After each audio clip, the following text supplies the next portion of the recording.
Good morning, folks. Happy Friday. This is RevInMo with Eric. My name is Eric, and we're going to do some revolution in motion. Equipment that you're going to be needing today, I'm just petting my dog. Equipment you're going to be needing today is stability ball, and you're going to be needing optional weights, yourself, space to move around in. So let's go ahead and get going. Keep my glasses on for now. From here, so we're going to start off with frog rock. With frog rock, you're going to start by standing behind your ball. Go ahead and squat into your ball so pubic bone is in contact. You're going to be on the balls of your feet, all 10 toes pointed forward, and then you're going to drape the rest of your body over the ball, chin and nose touching the ball as well.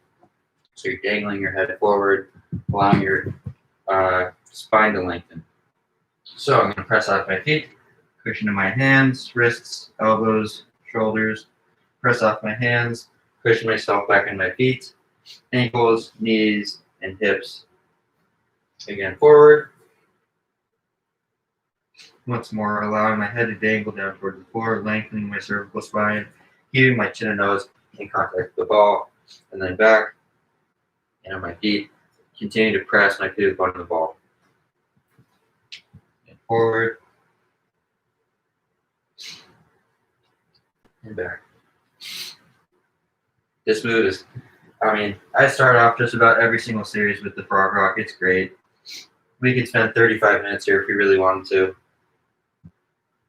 It's great for opening up the hips, organizing the fascial tension patterns from the hips to the knees, the ankles to the feet, helping lengthen our spine, forwards and backwards. And also waking up the arms, the upper body, the shoulders.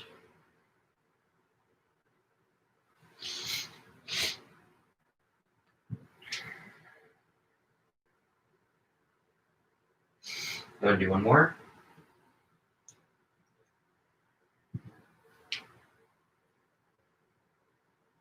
From here, we're going to perform dive. So at dive, you're going to start and end in that same frog position, just like so. What I'm going to do to initiate the movement, I'm going to press off the ground with my feet. I'm going to be reaching into the floor, kind of like I'm diving into the floor. And then crown of my head or the hair, top of my hairline lands right between my hands, just like so. In this position, I'm going to press off, and once more back into frog. So pressing off my feet, straight line like I'm diving in from my feet all the way to my head like I'm diving into the floor. Press off my hands and back.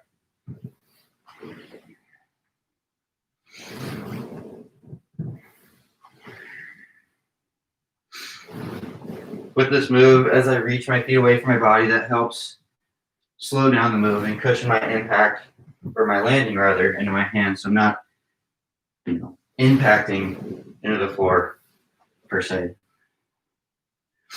Also notice where your head lands relative to your hands. It's a lot of times it's really easy to overshoot, kind of like you're doing a push-up like I'm showing here. So think more like the best way I can think about it is reaching out over your head or through the crown of your head, and then your head lands naturally right where your hands are, and back. And if I didn't mention this before, knees and feet are together as you dive out.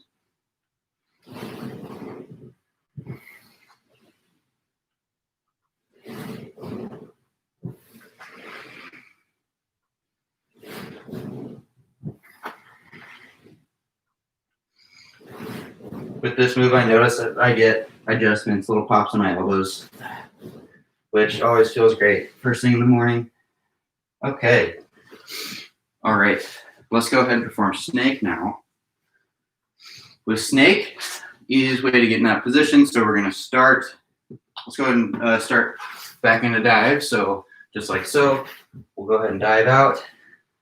And then from here, hands come a little bit wider. You're going to straighten your elbows. Just like so.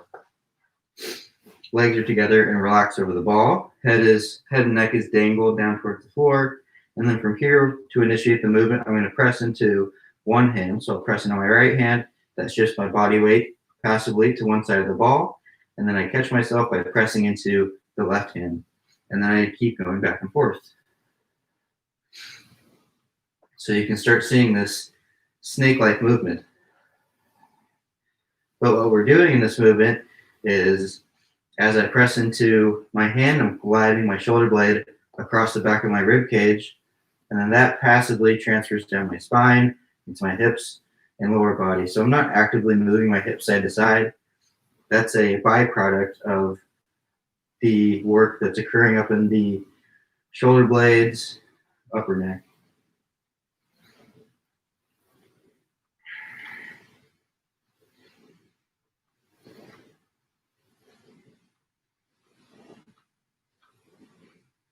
With this move, I definitely recommend going a little bit smaller range of motion. Really see if you can focus on that movement of your shoulder blades up and down the back of your ribcage versus your shoulders. I'll show you from a different point of view real quick, just to kind of give you an idea of what that looks like. So we're here. And so notice how, as I press, I'm going to start with my left hand, that glides my shoulder blade up the back of my rib cage as I go side to side. Again, head and neck stay dangled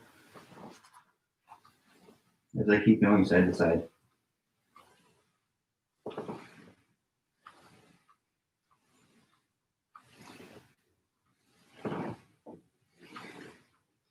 And bring yourself up.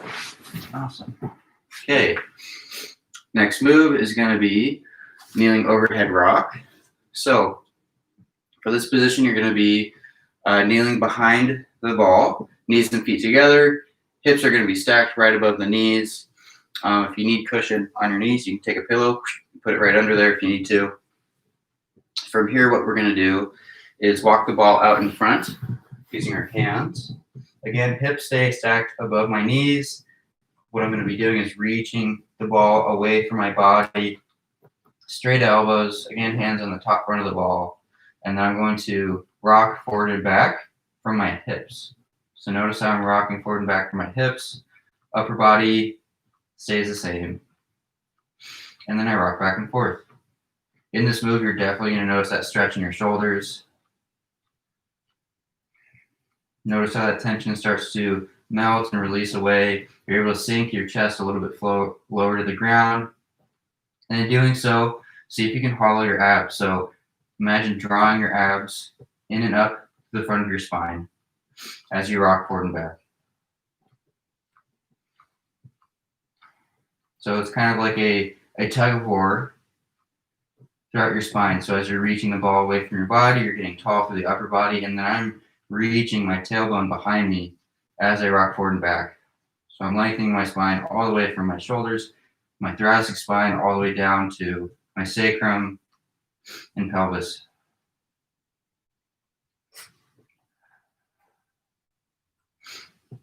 For 5, 4, 3, 2, 1, and walk yourself up. All right.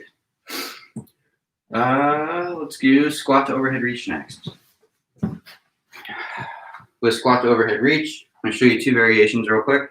One's going to be without weights, and one is with weights. And I guess I forgot to mention, if you have a pair of 2-pound weights, we're going to be using them today. You could equally just as use a pair of water bottles, right, if you have those laying around. For squat to overhead reach, you're going to start by sitting on top of the ball. Walk yourself down into a squat. Feet are going to be hip width distance apart. Toes pointed forward. Knees are stacked above the ankles. And then in this position, what I do, if I gently press my feet in the ground, that accentuates contact of my sacrum on the ball. So I'm driving my hip bones back into their sockets, which drives my sacrum and keeps that contact once more on the ball. So I want to maintain that contact here, as well as my feet on the floor.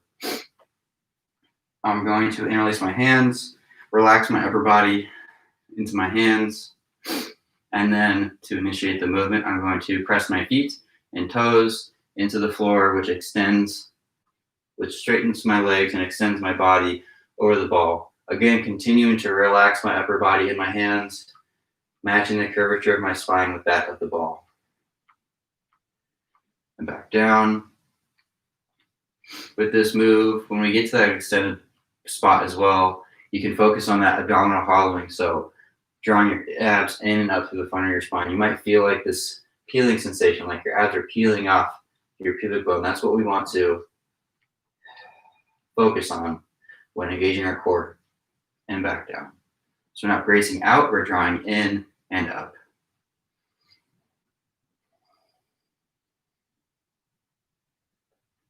And as we come back down to the squat, again, I'm continuing to press my feet into the ground, which helps me get a little bit deeper into that squat. Again, so long as I can keep my sacrum back on the ball. So I'm going to show you the weighted version now.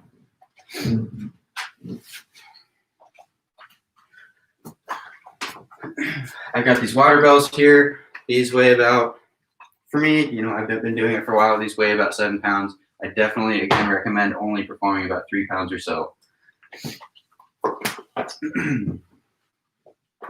So start by sitting on top of the ball. Lock yourself down to that squat again. This time, your head relaxes back on the ball, and the bells start by your ears. So first things first, if you're unable to get your head resting comfortably back on the ball, I recommend getting a pillow and putting it right behind your head so you can have, so you can decrease the amount of tension in your neck and shoulders. So bells are going to start by your ears, and pretty similar to the other variations. So start just by extending your legs. Bells will start by your ears, will stay by your ears for this rep. Again, feel that sensation of your abs peeling off your pubic bone. Come back down into a squat, and then straighten your legs and reach the bells through the crown of your head.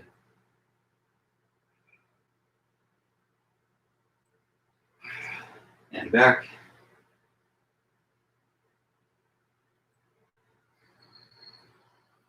And reach.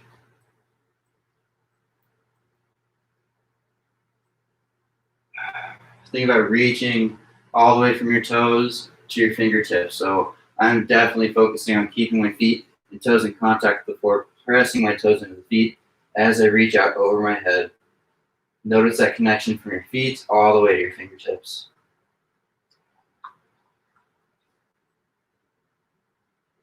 One more.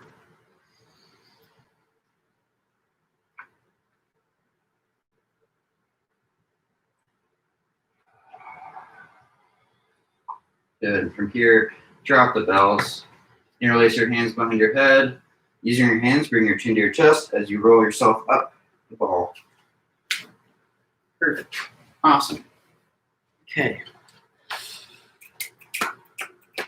Next move is going to be pullovers. So once more, you're going to need those bells. For pullovers, we perform this move in what we call the bridge position. So what that is, to get into that position, I'm going to start by sitting on top of the ball. I'm going to walk myself down once more, but just until my glutes are, the top of my glutes are in contact with the ball. So then my lower body is off. From here, feet are hip width distance apart again. Toes are pointing forward. Knees are stacked above the ankles. I'll lay my head back. Chin is directed towards the ceiling. And what I'm going to do once more is draw my abs in and up to the front of my spine. You can kind of see this hammock sensation. This abdominal hollowing is pretty noticeable here. And as I hollow, I'm directing my tailbone to my knees, so I'm supporting my low back and spine by hollowing my abs. Okay, this is our bridge position. Again, if you notice you can't get the back of your head in contact with the ball, I definitely recommend grabbing a pillow, placing it just behind your head so you have decreased tension in your neck and upper shoulders. We're going to grab our weights. If I can grab my weights, there we go. So one weight in each hand, palms facing away from your body, behind you, elbows directed up towards the ceiling. Weights are going to start right behind your head, and then what I'm going to do, using the muscles under my shoulder blades, I'm going to drag the bells down the back side of the ball and back up. Again, down as far as I can go and back up.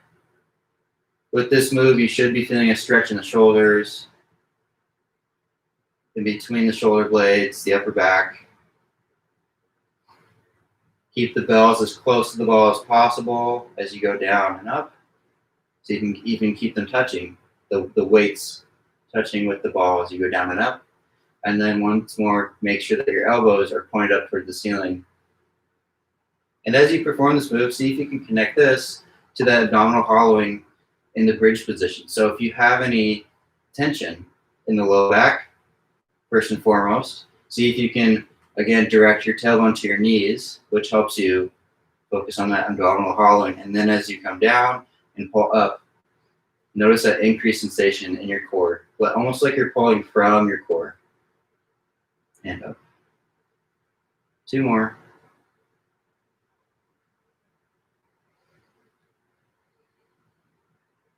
Last one. Good. And then to get out of it, drop the bells to either side.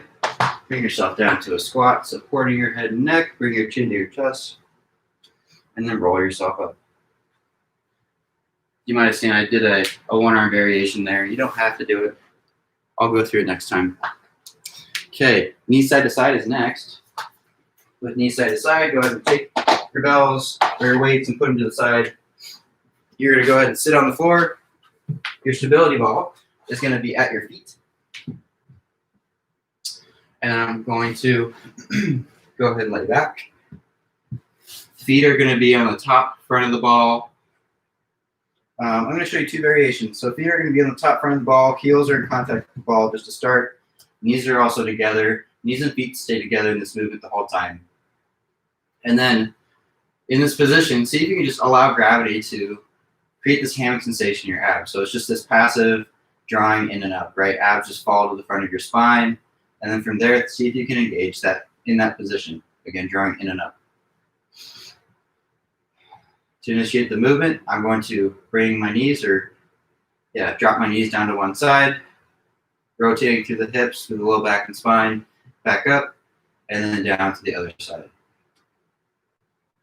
So as you perform this move, you're going to be rolling over more to the side of one foot, again, keeping your feet, knees together, back up, and down the other side.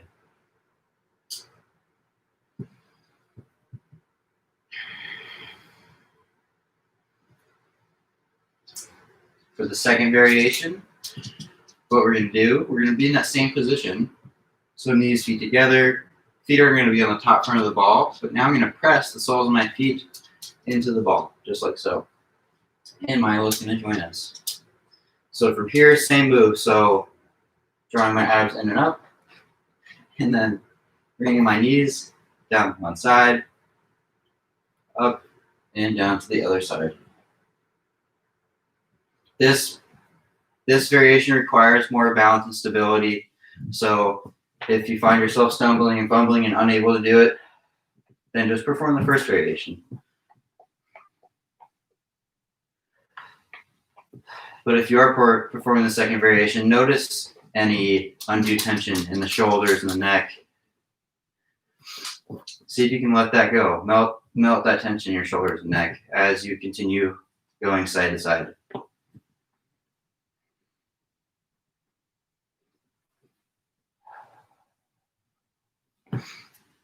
Okay, and relax.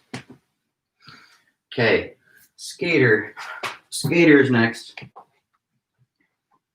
For skater, let me bring up this camera a little bit more.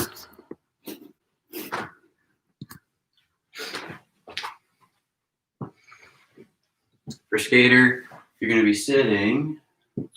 You have to bring the camera down. Yeah, I think after 3 weeks I'd figure it out, but I guess not. So, for skater, start by sitting right on top of the ball, just like so. Feet are going to be 2 times hip width distance apart. Toes are pointing forward. From here, draw your abs in and up to the front of your spine. Lifting your chest, shoulders down and back. Floating your head like your head's full of helium. Kind of bringing together all those pieces that we just worked on in the previous exercises. From here, you're going to press off one foot. That leg relaxes on the ball as you catch yourself in the other foot. Again, press off and land. As you go or skate side to side. Woo. This move, as you just saw, requires a little bit of balance and coordination as well. So some ways to mitigate that. One, if you have a tall chair, you can just have your chair right in front of you and hold on to it as you go side to side. Alternatively, you can face a wall and just have the wall in front of you as you go side to side. Or maybe like a broomstick or a small child. You just hold on to his hands or her hands as you go side to side. Additionally, with this move, as I go side to side, I'm focusing on landing with my toes first. And then my toes are pointed forward straight in front of me. And then repeat with the other foot. So side to side, toes pointed forward. That allows me to have a nice high arch in the foot, and then my knees tracking directly over my toes. Or directly in line with my toes. I don't think we should be going past our toes like so, but directly in line with our toes. Skating side to side.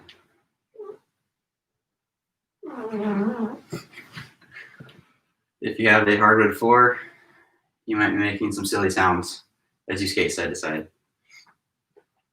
Whoa. The last thing I'll mention in this move is relating to our essentials, right, with our upper body. So my torso is stacked over my pelvic floor, if you will. So notice as you go side to side, are you leaning forward, right? Are you sinking into the hip a lot? See if you can stay nice and tall as you skate side to side. Yikes. Couple more each side.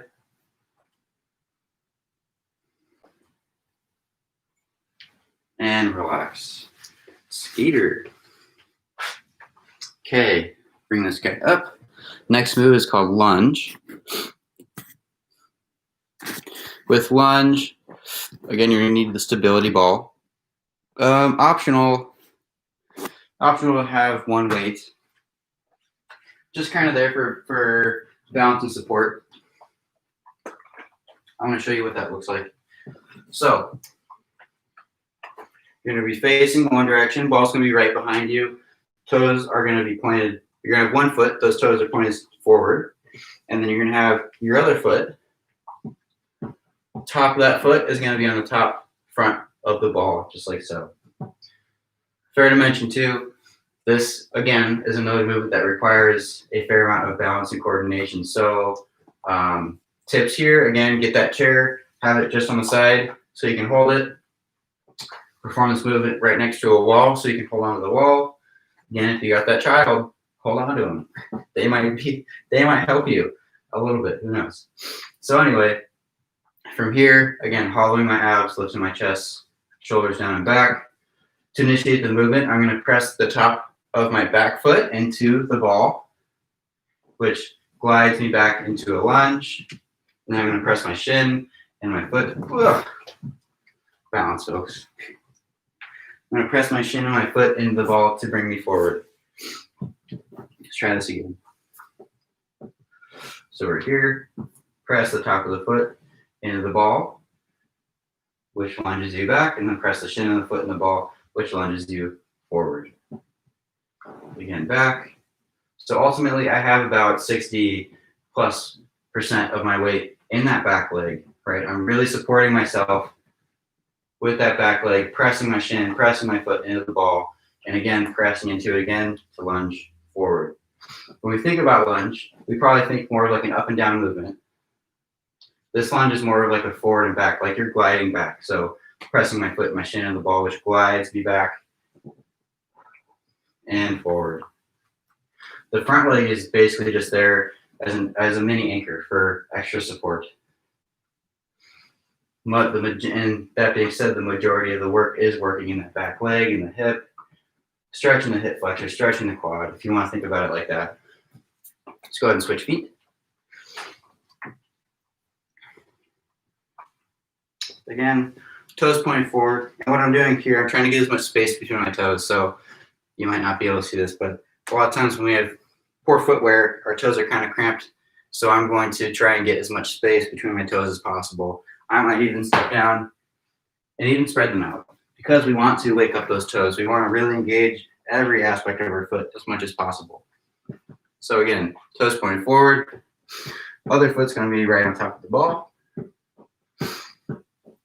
Top of the foot's going to be on top of the top front of the ball. And then again, press my foot and my shin into the ball, gliding me back into a lunge, press my shin and foot into the ball, which glides me forward.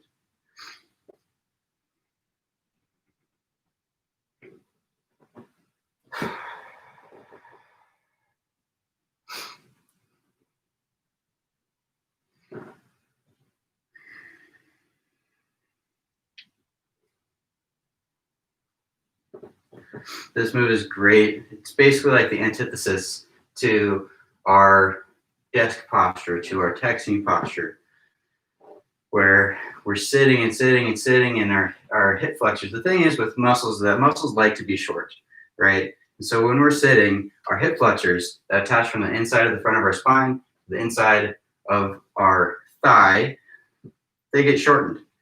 And so then when you stand up, they're like, hey, what happened? We're lengthening, we're contracted in that regard. We don't like this. And so that's how we get back pain. That's how we get hip dysfunction. Doing this move, we are eliminating that, right? We're reorganizing how we engage our core relative to our hips, relative to our pelvic floor and our lower body. Okay. Whew, my legs feel great. All right. Last move of the day is going to be plie wall squat. Plie wall squat. And I'm going to try a different camera angle. It might not work, but we'll see.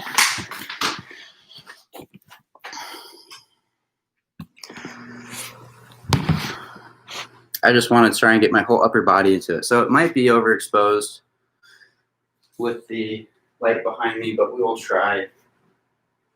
Yeah, that's not going to work. Bear with me. Technical difficulties for just a couple minutes. That might work. There's Brody. Everybody say hi to Brody. Cool. So you can kind of, I'm a silhouette for the most part, but you're going to be able to see me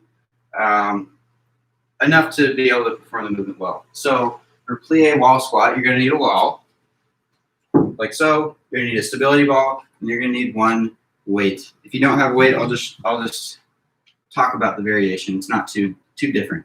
So what I'm going to do is walk the ball up the wall until the equator of the ball is, until my sacrum is at the equator of the ball. Feet are going to be slightly out in front of me. Toes are splayed out, kind of like at a 45-degree angle. In this position here, so my feet aren't, this is what it would look like if my feet are right under me. I want them out in front, right? So my feet are, it's almost like my feet are driving my hips back into their sockets and then accentuating that contact with my sacrum on the ball. In this position, I'm going to, with two hands, take that water bell or that weight, whatever you have, and reach it straight up overhead. So elbows to my ears, elbows, biceps to my ears, reaching straight up. In this position alone, you'll notice that emphasis in the hollowing of your abs, dropping your tailbone, lifting your chest. If you don't have that weight, just reach up with two hands. And then from here, I'm going to press my feet into the floor, coming down to a squat, and then up. Just readjusting a little bit, down and up. Knees should be in line with the toes. They should not be going past the ankles. So as I squat down, maybe a little bit past, but not way past to your toes, and up. And the goal with this move isn't necessarily about depth. It's about, can you maintain your essentials that we talked about? So the hollowing, the lift, shoulder position, and up. So it might just be a couple inches just here, down and up for you. If you're compromising the movement, some things you might notice is if you're leaning forward, if your low back is extending, I don't know if you might see that, or if it's dipping down. So down, continue reaching that bell up overhead, biceps to your ears. One more. Good. Drop the bell, bring the ball down, and we are done. Perfect. I'm going to have to work on the camera angle with the plie wall squat a little bit, but that's our series. We're all done. Man, with a couple minutes to spare, I actually forgot to move, but that's totally okay. If you have any questions, please let me know. Thanks for joining. I feel great. I know you do too, because I do. RevInMo is that gentle, passive, active engagement of your body, right? Reorganizing it. Fascial remodeling is what Dr. Edith always talks about. Keep showing up Monday, Wednesday, Friday, 8 a.m. Pacific Standard Time. Yeah, thank you. I'll see you then.